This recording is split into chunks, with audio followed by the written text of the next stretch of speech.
Imagine, you're living in a tiny trailer with your wife and two kids. The bills keep piling up. You're working two jobs just to survive, yet it's never enough. And in the middle of exhaustion and poverty, you're still chasing a dream that seems completely out of reach. You've written story after story, only to have them rejected again and again. You feel like giving up. Would you keep going? Stephen King did. And that persistence turned him from a struggling young man in a trailer park into the king of horror, one of the most successful authors in the world. With over 350 million books sold, countless movie adaptations, and a legacy that has reshaped modern literature, this is his story. Stephen King's life didn't begin with privilege. He was born in Portland, Maine in 1947. But when Stephen was just 2 years old, his father walked out on the family, never to return. His mother, Nellie Ruth, was left alone to raise Stephen and his older brother, David. They had no stable home. The family bounced between relatives' houses, struggling to make ends meet. Money was scarce, and Stephen quickly learned what it meant to grow up with very little. While other kids dreamed about toys and vacations, Stephen was reading second-hand books, watching late-night horror films, and escaping into the world of storytelling.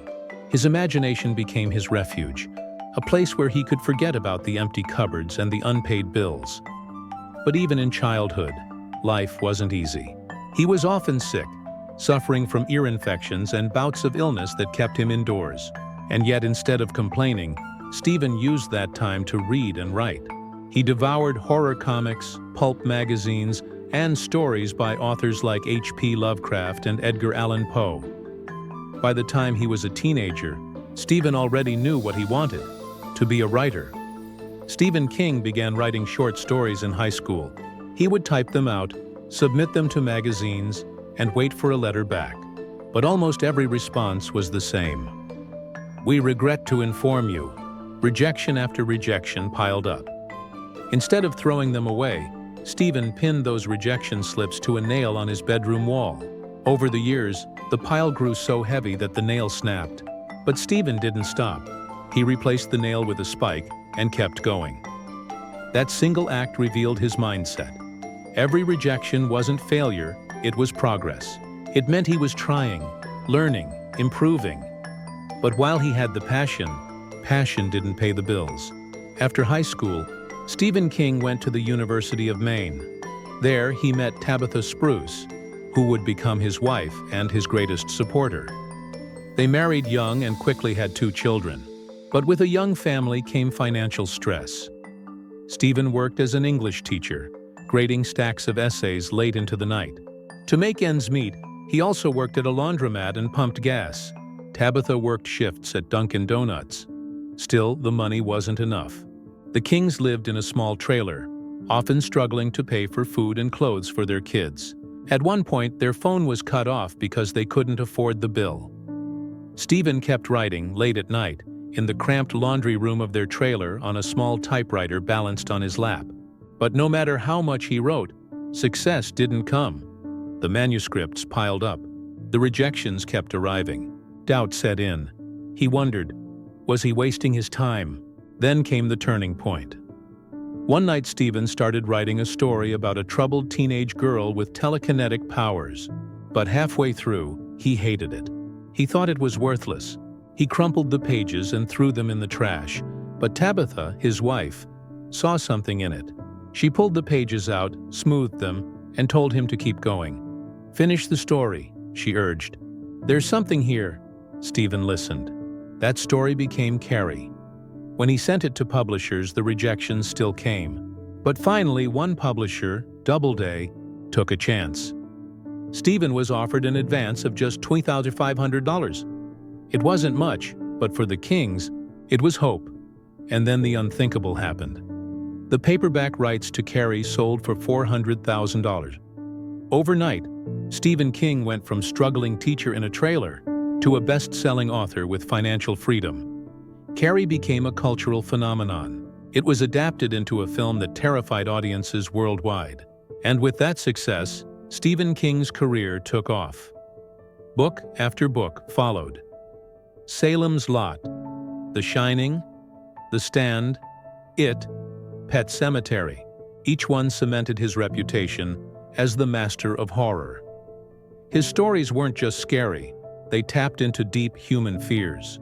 Fear of the unknown, fear of isolation, fear of losing control. And the world couldn't get enough. But success didn't mean the struggles disappeared.